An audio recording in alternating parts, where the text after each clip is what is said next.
ನಮಸ್ತೆ ವೀಕ್ಷಕರೇ, ನಮ್ಮನೆ ರುಚಿಗೆ ಸ್ವಾಗತ. ಈ ದಿನ ನಾನು ಪಾಲಕ್ ಸೊಪ್ಪಿನ ಸಾರು ಹೇಗೆ ಮಾಡೋದು ಅಂತ ತೋರಿಸ್ತಾ ಇದ್ದೀನಿ. ಬನ್ನಿ ನೋಡೋಣ. ಬೇಕಾಗುವ ಸಾಮಗ್ರಿಗಳು: ಪಾಲಕ್ ಸೊಪ್ಪು, ಈರುಳ್ಳಿ, ಬೆಳ್ಳುಳ್ಳಿ, ಟೊಮೆಟೊ, ಹಸಿಮೆಣಸಿನಕಾಯಿ, ಉಪ್ಪು, ಎಣ್ಣೆ, ತೊಗರಿಬೇಳೆ, ನೀರು. ನಾನು 1 ಕಟ್ ಪಾಲಕ್ ಸೊಪ್ಪು ತಗೊಂಡಿದ್ದೀನಿ. 1 ಕಟ್ ಪಾಲಕ್ ಸೊಪ್ಪಿಗೆ ಒಂದು ಅರ್ಧ ಕಪ್ ಆಗೋಷ್ಟು ತೊಗರಿ ಬೇಳೆನ ನಾವು ತಗೋತಾ ಇದ್ದೀವಿ. ಅರ್ಧ ಕಪ್ ತೊಗರಿ ಬೇಳೆ ಹಾಕ್ಬಿಟ್ಟು ಅದಾದಮೇಲೆ ಪಾಲಕ್ ಸೊಪ್ಪನ್ನ ಹಾಕಬೇಕು. ಅಕಸ್ಮಾತ್ ನಮಗೆ ಜಾಸ್ತಿ ಏನಾದರೂ ಸಾರು ಬೇಕಂದ್ರೆ ಬೇಳೆ ಇನ್ನೂ ಸ್ವಲ್ಪ ಹಾಕ್ಕೊಬೋದು, ಜಾಸ್ತಿನೇ. ಇಲ್ಲ ಬೇಡ ಅಂತಂದ್ರೆ ಸೊಪ್ಪು ನೀವೇನಾದರೂ 2 ಕಟ್ ಸೊಪ್ಪು ತಗೊಂಡ್ರೆ ಬೇಳೆ ಅದೆಲ್ಲ ಇನ್ನೂ ಸ್ವಲ್ಪ ಜಾಸ್ತಿನೇ ಹಾಕ್ಕೊಬೋದು. ಅದಕ್ಕೆ ನಾನು ಒಂದು ಮೀಡಿಯಂ ಸೈಜ್ದು ಈರುಳ್ಳಿ ತಗೊಂಡಿದ್ದೀನಿ. ಆ ಮೀಡಿಯಂ ಸೈಜ್ ಈರುಳ್ಳಿನ ನಾನು ಈ ಥರ 4 ಭಾಗ ಆಗಿ ಕಟ್ ಮಾಡಿ ಹಾಕ್ತೀನಿ. ಅಕಸ್ಮಾತ್ ನಿಮ್ಗೆ 4 ಭಾಗ ಆದರೂ ಹಾಕ್ಕೊಬೋದು, ಬೆಂದ್ಬಿಡುತ್ತೆ ಬೇಗನೆ. ಇಲ್ಲ ಅಂತಂದ್ರೆ ಇನ್ನೂ ಸ್ವಲ್ಪ ಸಣ್ಣದಾಗಿ ಕಟ್ ಮಾಡಿ ಹಿಂಗೆ ಹಾಕ್ಕೊಬೋದು, ಪರವಾಗಿಲ್ಲ, ಬೇಯುತ್ತೆ, ಅದೇನಿಲ್ಲ. ಯಾಕಂದ್ರೆ ಎಲ್ಲ ರುಬ್ಬೋದಲ್ವ, ಅದಕ್ಕೇನೆ ನೀವು ಈ ಥರ ಮಾಡಿ ಹಾಕ್ಕೊಬೋದು. ಅಕಸ್ಮಾತ್ ನಿಮ್ಗೇನಾದರೂ ನಾನು 1 ಕಟ್ ಸೊಪ್ಪಿಗೆ 1 ಈರುಳ್ಳಿ ತಗೊಂಡಿದ್ದೀನಿ.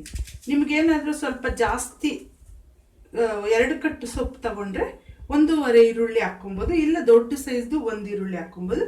ಆಮೇಲೆ ನಾನು 1 ಟೊಮೆಟೊ ತಗೊಂಡಿದ್ದೀನಿ. ಆ 1 ಟೊಮೆಟೊ ತಗೊಂಡು 1 ಕಟ್ ಸೊಪ್ಪಿಗೆ 1 ಟೊಮೆಟೊ ತಗೊಂಡಿದ್ದೀನಿ. ಅಕಸ್ಮಾತ್ ನೀವೇನಾದರೂ 2 ಕಟ್ ಸೊಪ್ಪು ತಗೊಂಡ್ರೆ 2 ಟೊಮೆಟೊನ ಕಟ್ ಮಾಡಿ ಹಾಕ್ಬೇಕೀಗೆ. ಕಟ್ ಮಾಡಿ ಹಾಕ್ಬಿಟ್ಟು ಯಾವ ಥರ ಆದರೂ ಕಟ್ ಮಾಡಿ ಹಾಕ್ಬೋದು, ನೀವು ದಪ್ಪಕ್ಕಾದರೂ ಹಾಕ್ಬೋದು. ಆಮೇಲೆ ಒಂದು 4 ರಿಂದ 5, ಇದು ಸ್ವಲ್ಪ ಖಾರ ಕಡಿಮೆ ಇದೆ ಮೆಣಸಿನ್ಕಾಯಿ, ಅದಕ್ಕೆ ನಾನು 4 ಮೆಣಸಿನ್ಕಾಯಿ ತಗೊಂಡಿದ್ದೀನಿ 1 ಕಟ್ಟಿಗೆ. ನಿಮಗೆ ಖಾರ ಮೆಣಸಿನ್ಕಾಯಿ ಇದ್ದರೆ ಒಂದು 2 ರಿಂದ 3 ಮೆಣಸಿನ್ಕಾಯಿ ಸಾಕು. ಆಮೇಲೆ ನಾನು ಸ್ವಲ್ಪ ಒಂದು ಬೆಳ್ಳುಳ್ಳಿನ ಪೀಸ್ ಮಾಡಿಕೊಂಡು ಹಾಕ್ಕೊಂಡಿದ್ದೀನಿ. ಅದು ಒಂದಷ್ಟು ಎಸಳು 1 ಕಟ್ಟಿಗೆ ಅಷ್ಟು ಸಾಕು.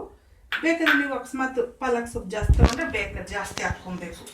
ಇದು ಉಪ್ಪು ಬಂದು ಒಂದು ಅರ್ಧ ಸ್ಪೂನು ಇಲ್ಲ ಇನ್ನು ಒಂದು ಸ್ವಲ್ಪ ಜಾಸ್ತಿ ಹಾಕ್ಕೊಂಡು, ಆಮೇಲೆ ನಾನು ನೀರು ಒಂದು ಸ್ವಲ್ಪ ಹಾಕ್ಕೊತೀನಿ. ಯಾಕಂದರೆ ಒಂದು 1/4 ಕಪ್ ಆಗೋಷ್ಟು ನೀರು ಹಾಕ್ಕೊತೀನಿ. ಯಾಕೆಂದರೆ ಸೊಪ್ಪಲ್ಲಿ ನೀರಿನ ಅಂಶ ಇರೋದ್ರಿಂದ ನಾವು ಬೇಳೆ ಬೇಯಕ್ಕೆ ಮಾತ್ರ ನೀರು ಹಾಕ್ಕೊಬೇಕು. ಸೊಪ್ಪಿನಲ್ಲಿ ನೀರು ಇರೋದ್ರಿಂದ ನಾವು ಸೊಪ್ಪು ಹಾಕ್ಕೊಬೇಕು. ಬೇಳೆಗೆ ಎಷ್ಟು ಬೇಕಾಗುತ್ತೋ ಅಷ್ಟು ಮಾತ್ರ ನೀರು ಹಾಕ್ಕೊಬೇಕು. ಈಗ ಒಂದು 2 ಸ್ಪೂನ್ ಆಗಷ್ಟು ಎಣ್ಣೆ ಹಾಕಿ, ಯಾಕೆಂದರೆ ಉಕ್ಕು ಬಂದು ಇದಾಗಲ್ಲ. ಆಮೇಲೆ ನಾವು ಕುಕ್ಕರ್ ಮುಚ್ಚಿಬಿಟ್ಟು ವಿಷಿಲ್ ಹಾಕಿ.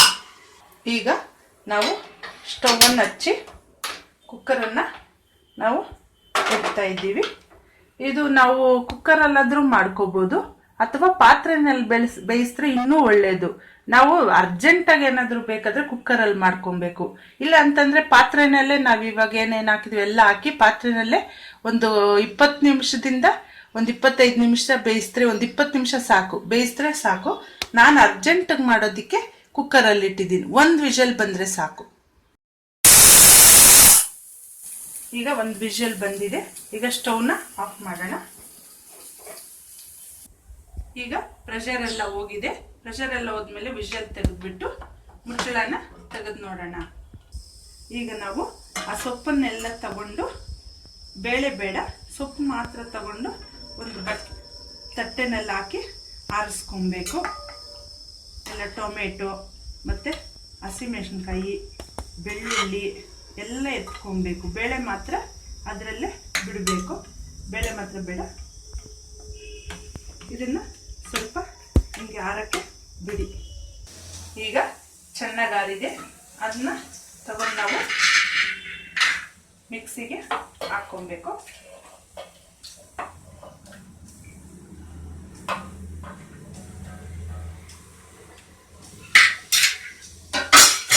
ಮಿಕ್ಸಿಗೆ ಹಾಕ್ಕೊಂಡು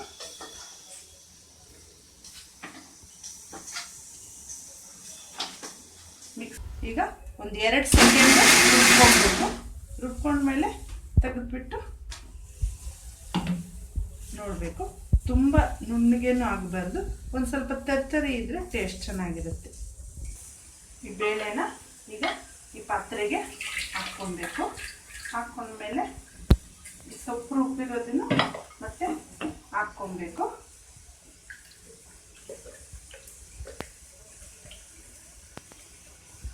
ಈಗ ಇದಕ್ಕೆ ಸ್ವಲ್ಪ ನೀರು ಹಾಕ್ಕೊಂಡು ಕ್ಲೀನಾಗಿ ಎಲ್ಲ ಇದು ಮಾಡಿ ಇದಕ್ಕೆ ಬಗ್ಸ್ಕೊಬೇಕು.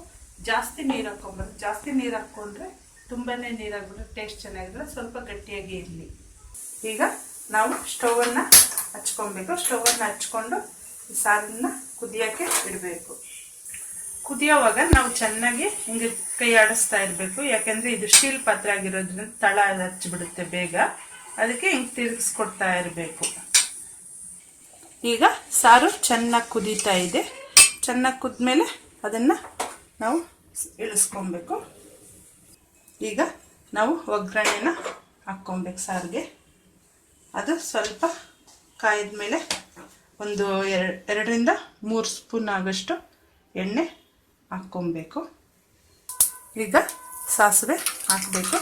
ಸಾಸಿವೆ ಸಿಟ್ಟಿದ ನಂತರ ಒಂದು ಅರ್ಧ ಈರುಳ್ಳಿಯಷ್ಟು ಒಗ್ಗರಣೆಗೆ ಹಾಕ್ಕೊಬೇಕು. ಯಾಕಂದರೆ ಈರುಳ್ಳಿ ಜಾಸ್ತಿ ಹಾಕಿದಷ್ಟು ಸೊಪ್ಪಿನ ಸಾರಿಗೆ ರುಚಿ ಜಾಸ್ತಿ ಬರುತ್ತೆ. ನಾವು ಈರುಳ್ಳಿನ 1ರಿಂದ ಇಲ್ಲ ಒಂದು ಅರ್ಧ ಆದರೂ ಹಾಕ್ಕೊಬೋದು, ಇಲ್ಲ ಒಂದಾದರೂ ಹಾಕ್ಕೊಬೋದು. ಈರುಳ್ಳಿ ಜಾಸ್ತಿ ಹಾಕಿದಷ್ಟು ಚೆನ್ನಾಗಿ ರುಚಿ ಕೊಡುತ್ತೆ ಸೊಪ್ಪಿನ ಸಾರು. ಅದು ಸ್ವಲ್ಪ ಕೆಂಪಗೆ ಆಗೋವರೆಗೂ ತಿರುಗಿಸ್ಕೊಡ್ತಾ ಇರಬೇಕು. ಆಮೇಲೆ ಈಗ ಸ್ವಲ್ಪ ಕರಿಬೇವಿನ ಸೊಪ್ಪು ಹಾಕಬೇಕು. ನೋಡಿ ಈಗ ಕೆಂಪಗಾಗಿದೆ ಈರುಳ್ಳಿ. ಈ ಕೆಂಪಗಾದ್ಮೇಲೆ ನಾವು ಸ್ಟವನ್ನು ಆಫ್ ಮಾಡಿಬಿಟ್ಟು ಈ ಒಗ್ಗರಣೆಯನ್ನು ತಗೊಂಡು ಇದರಲ್ಲಿ ಸೊಪ್ಪು ಸಾರಿಗೆ ಹಾಕ್ತೀವಿ. ಈಗ ಸೊಪ್ಪು ಸಾರು ರೆಡಿ.